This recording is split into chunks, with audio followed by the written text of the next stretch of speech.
उड़ने में परिंदों को आजाद फिजा में गालिब जो तेरे अपने हुए will not time this face. Hello everyone, I Jyoti of class 11 Humanities is going to introduce you with a famous personality that is Mirza Ghalib.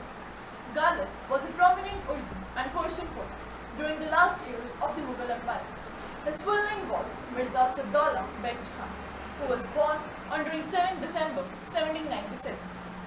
He used pen names of Ghalib, which means dominant, and Asad, which means lion. He was popular not only in India and Pakistan, but all over the world. Bahadur Shah Zafar II gave him the title of Dabir-ul-Mulk, followed by the title of Nizam-ud-Dawla. Mirza Nur Shah is another title he received from an emperor, thus adding Mirza to his name. He never worked for the livelihood. Instead, he lived on the royal patronage of the Mughal emperors. He started writing poems at the age of 11 and at the age of 13. He was married to a young girl of aristocratic family and had 7 children, but none of them survived. This pain has also been illustrated by him in his poems and ghazals. Besides a poet, Mirza Ghalib was a beautiful letter writer too.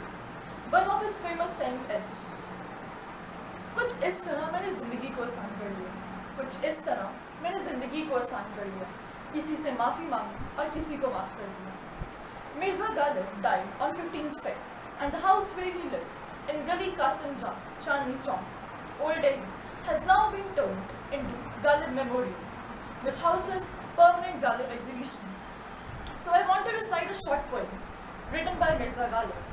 काश जिंदगी सचमुच किताब हो, पढ़ सकता मैं कि आगे क्या होगा, फाड़ सकता हूँ लम्हों को जिन्होंने रुलाया था मुझे, जोड़ता कुछ फिल्म जिनकी यादों ने हंसाया था मुझे, टूटे सपनों को फिर से अरमानों से सजाता, कुछ पल के लिए सही मैं भी मुस्कुराता, मैं भी मुस्कुराता, काश जिंदगी सचमुच किताब हो.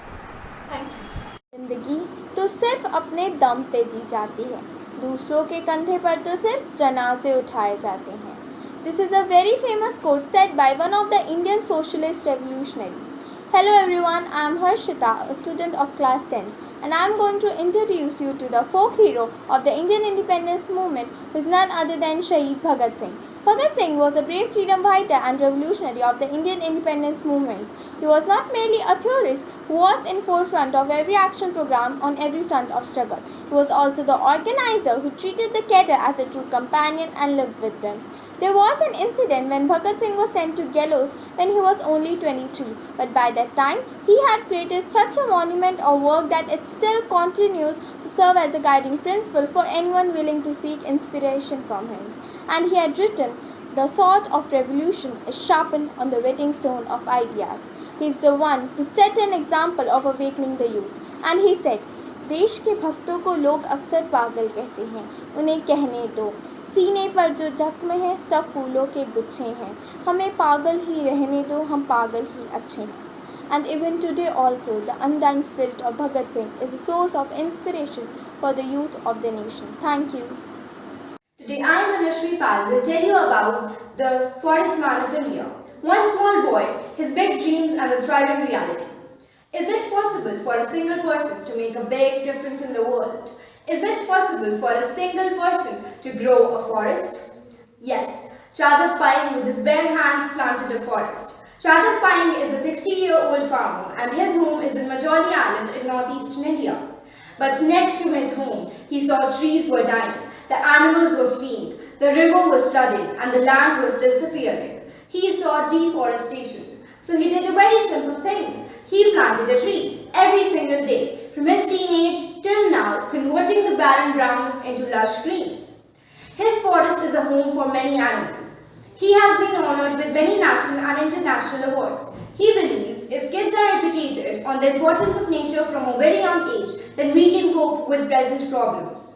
He also devotes his time to write a book on his personal experiences. A lot of people in the world make excuses that they don't have resources or money to step up for anything good. But let me tell you, what we actually need to step up for anything good is our body and more importantly our will. So remember, this complex human body can do endless things in the world alone. Thank you. Hello everyone, my name is Anas Khan and I am a student of class 10. Today I am going to introduce you to the Walt Disney of our country. I know most of you didn't know about him. His name is Anand Pai, also known as Uncle Pai after getting success. A common man born in the year 1929 in Karnataka state of India had brought generations of Indian children to their country's cultural and religious heritage through his comic book series Amar Chitrkatha, which he began in the year 1967. After training as an engineer, Pai pursued his career in journalism at Times of India newspaper where he managed a division that imported American comics. A day in 1967, he went with his wife to get himself a television set. Over there at the shop, he was surprised to see an Indian child participating in a TV quiz show which was going on Doordarshan, was able to answer the questions related to the Greek mythologies but was woefully unfamiliar with our Sanskrit epic Ramayana.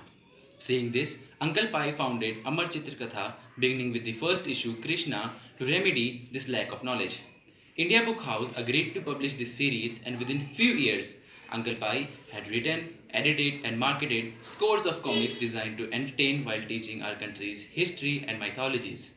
Most of the comics, which were sold in millions, were written in English, but later they all were translated to Hindi and many other regional languages. Although India Book House sold Pai's creation to another publisher in 2007, but he still remained as a consultant. And shortly before his death, he was granted with Lifetime Achievement Award at India's first comic book convention. And finally, in the year 2011, our country lost a man who once lived in the hearts of millions of the children of the country just because of an heart attack. Thank you. The time when women were stereotyped as servile beings, wholly incapable of having an individual identity, independent existence, and autonomy, a woman went on to live an exemplary life, educating herself and working for the cause of women. Ramabai Ranade was a social worker, a political activist, and one of the first women's rights activists. Her husband, Justice M.G. Ranade, helped her to pursue education. Education provided the initial ideological and social setup of liberal ideas to her. She quickly gained recognition for her oratory skills and started a Hindu ladies' social club that trained women in public speaking and handwork. She was the founder and the president of Seva Sadan. At that time, women were victims of toxic masculinity, but Seva Sadan became the society where women found a safe space. The most unique aspect of her personality was that she was able to combine the reformist and modern notions with traditional ideas of duty and motherhood. Today, when we look at the people who helped women to gain freedom from patriarchy, Ramabai Ranade would be one of the top personalities to look forward to. So I just want to conclude by saying a quote by Ramabai Ranade. It is not strange, my countrymen, that my voice is small, for you have never given a woman the chance to make her voice strong. Thank you. Myself Ashish Rajpal, student of class 10th. I am going to present my declamation on the topic Ramabai Ranade. I always wondered why somebody doesn't do something about that. Then I realized that I was somebody. So with this heartening quote, let's get a peep into Ramabai's life. Ramabai Ranade was the pioneer of the modern women's movement in India, and outside she was the founder and the president of the Seva Sadan, which is the most successful women Indian institution and is attended by thousands of women. The immense popularity of this institution was due to the fact that it was under Ramabai's close personal supervision. Ramabai was illiterate, as in that era of social inequality, girls could not go to school and become literate. Her husband, Justice Mahadev Govind Ranade, was a strong inspiration for her. He was the one who devoted his time to educate her in the face of opposition of women in the house and helped her to become an ideal wife and a worthy helpmate in educational and social reform. After Justice Ranade's death, Ramabai took his reform activities as her life's aim. She devoted her whole energy to it, and that is why Seva Sadan has become an institution with no second kind of it throughout India. Ramabai fought for women education, legal right, equal status, general awakening, and for the cause of Indian labor in Kenya and Fiji. Everyone adored her, but she was modest to call herself a shadow of her husband. Hello everyone, I am Atulya Nair. I am a student of class 11th. I am here to tell you about a revolutionary artist of the pre-colonial era named Amrita Shergill.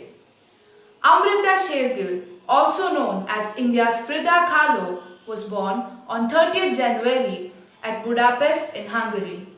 It was during 1921 that Shergill shifted to Shimla, Himachal Pradesh at India. She was an artist truly influenced by realism, and she basically strived to portray the people of local communities of India. Throughout her career, she has painted her lovers, her friends, and some self-portraits.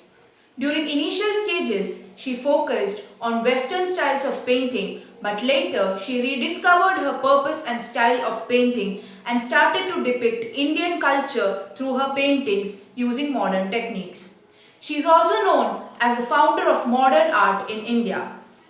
Through her paintings, she depicted the scenes of villages or the hardships faced by women in the pre-colonial era.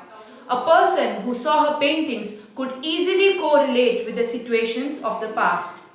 She truly had magic in her hands and life in her paintings. She used groups of figures and also very bright and vibrant colors in her paintings, which really brought her paintings to life. She was also well versed in playing piano and violin. She loved to read and was a fond traveler who often traveled to India, France, and Turkey. She was truly a revolutionary artist and a self-dependent woman. She still remains to be an inspiration to many women around the world. Her works are considered as national art treasure by the government of India. This great personality left this world in the year 1941. She faced an illness due to which she slipped into coma. She was laid to rest on Lahore at 7th December 1941. She truly was a gifted artist, and she still remains to be one of the most celebrated artists of our country. Thank you. न था कुछ तो खुदा था, कुछ ना होता तो खुदा होता, डुबोया मुझको होने में, ना होता मैं तो क्या होता। हुआ जब गम से यूं बेहिस तो गम क्या सर के कटने का, ना होता अगर जुदा तन से तो जहन्नुम पर धरा होता। हुई मुद्दत कि गालिब मर गया पर याद आता है, हुई मुद्दत कि गालिब मर गया पर याद आता है, उसका हर एक बात पर कहना कि यूं होता तो क्या होता। Mirza Ghalib, born on 27 December 1797, who was occupationally a poet, but he was way more than it. It's not only about older times or today's generation have to learn many things from him. Now also, his pen holds more than enough power to destroy every other weapon on the earth. His whole family was dedicated to make royal armory for the royal guards, but he chose his own way to rule by his pen. He also wrote something upon this. 100 पुश्त से है पेशा अब ये सिपाहीगिरी, कुछ शायरी जरिया इज्जत नहीं मुझे. His most dedicated lines that suits the current situation of COVID-19 are: गुजर जाएगा ये दौर भी गालिब ज़रा इत्मीनान तो रख, गुजर जाएगा ये दौर भी गालिब ज़रा इत्मीनान तो रख, जब खुशी ही ना रही तो गम की क्या औकात है.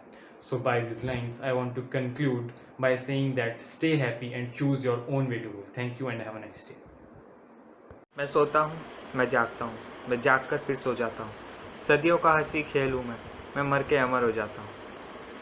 Ali Sardar Jafri, born on November 29, 1913 in Balampur, Uttar Pradesh, a famous critic, film lyricist, poet and writer of Urdu language. His famous poetry collection includes several poems like नई दुनिया को सलाम, एशिया जाग उठा, अमन का सितारा, एक ख्वाब और, मेरा सफ़र, सरहद and many more. Continuing with his famous lines, धरती की सुनहरी है सब नदियाँ, आकाश की नीली है सब झीलें, हस्ती से मेरी भर जाएंगी और सारा ज़माना देखेगा, हर किस्सा मेरा अफसाना है, हर आशिक है सरदार यहाँ, हर माशूका सुल्ताना है. दर्द दरिया है एक बहता जिसके साहिल बदलते रहते हैं, वही तलवार और वही मकबल, सिर्फ कातिल बदलते रहते हैं. He contributed in several movies like Iqbal and Freedom, Kabir and 11,000 लड़कियाँ. Wrote 2 plays for Indian People's Theatre Association, The Runaway Success and the 18-part Kehkashan. His biggest achievement in his life was when late Prime Minister Shri Atal Bihari Vajpayee ji gifted his book Sarhad to the Prime Minister of Pakistan Nawaz Sharif as a bond of friendship between two countries. Unfortunately, Ali Sardar Jafri died on August 1, 2000 due to heart attack. The first book that was published in his memory was published at his first death anniversary, Ali Sardar Jafri, the youthful boatman of joy. Edited by Squadron Leader Anil Sehgal. I would like to conclude my topic with these lines. उठो जैसे दरिया में उठती है मौज, उठो जैसे आंधी की उठती है फौज, उठो बार्क की तरह हंसते हुए, कड़कते गरजते बरसते हुए, गुलामी की जंजीरों को तोड़ दो, ज़माने की रफ्तार को मोड़ दो. Thank you everybody. लाजिम है कि हम भी देखेंगे, हम देखेंगे वो दिन की जिसका वादा है, हम देखेंगे. Faiz Ahmad Faiz. The name itself is a comprehension of all those incomprehensible feelings that transcend time. But while we remember Faiz for his metaphors and poems of love, forgetting Faiz the politician and the glamour of Faiz the poet would truly be a shame. Lately, his name was caught up in a controversy, and one of his famous poems, Hum Dekhenge, was accused to be communalist and anti-Hindu, which was solely a false allegation because this poem was written and meant to be interpreted in context of Islamic society. Using it as a part of CAA protests was truly a mischievous and a diplomatic action meant to nourish by Godfrey. Indeed, his writings were still fearless and remarkable that he had to be imprisoned about 4 times. Yet the ink of his pen never came to a halt. And after all of it, Faiz said, माना कि ये मुश्किल घड़ी है, सख्त बड़ी है, लेकिन मेरे दिल ये तो फकत एक घड़ी है, अभी तो जीने को सारी उम्र पड़ी है. I am Deepak of Plus One Medical and I am here to speak on Munshi Premchand. Dhanpad Rai Srivastava, whose pen name was Munshi Premchand, was a writer, poet from Lamhi, Varanasi, Uttar Pradesh. He was not just an ordinary writer, he was the writer of emotion. That's why his stories were relatable, are relatable and will be relatable, of forced marriage, farmer suicide by death trap, dowry system, until and unless equality and literacy won't come. He had to change his name not because of fear of Britisher, but not to extinguish the flame of equality, flame for freedom, flame of every person being literate. And literate doesn't make only the sense that only capable of reading or writing, but literate from the vision of seeing the things. And I am going to end up with self-composed rap. On 31st July 1880, a legend was born at age of 18. Madhanandi died. He started feeling alone, but he wasn't depressed and started to write his first magazine, Soze Watan, mid Britisher stone. His house was made 500 copy. He was burned. He never put down to Britishers that thing. He learned Britishers thought. They won the fight from Dhanpad to Munshi. Again returned with new pen name. He started to write. He was one Menam. He was calling fight. He wasn't afraid, as you know. He was why Britishers felt. An earthquake, Awai Munshi Premchand was a futuristic mind. We talk about live relationship in that time. If you don't believe me, then read Miss Padma and you would be shocked. I am not lying. British gave a warning and clearly said, if you continue to write, we will cut your white hand. But he couldn't stop you and he gone to God. But in this era, we need Munshi, you will not make any mistake. I know you can't be Munshi, but you can be high. And that thing can happen. The emotion doesn't lie when you stand for truth. Not afraid to die, he will clap for you from above the sky. Today, I, Banvit Kaur of class 10th is going to tell you about a female Bengali writer and an activist, Mahashweta Devi. Mahashweta Devi was an Indian female Bengali writer and an activist. She was born in 1926 at Dhaka, Bangladesh, in a family of literators and social workers. And Ms. Devi has cast off trappings of the middle class she was born into and chose to live simply, roaming the country with her subjects as shaded researchers. In more than 100 novels and short stories, she wrote about India's tribal communities, nomads, beggars and labourers. In 1997, she earned the Ramon Magsaysay Award, which is called Asian Nobel Prize for her writing and activism on the behalf of tribal community. She has stepped into the services at the early age by observing her mother and aunt educating illiterate girls at Dhaka. She married the playwright Bijon Bhattacharya in 1947 and described her early married life as a poverty and did odd jobs to run her house. She wrote her first novel, The Queen of Jhansi, at 30. Her writing addressed only one single word, injustice. G.N. Devi, a writer and an activist who worked closely with Mahashweta Devi, said, if she saw what she thought was an injustice, she plunged into the struggle and never looked back. Thank you.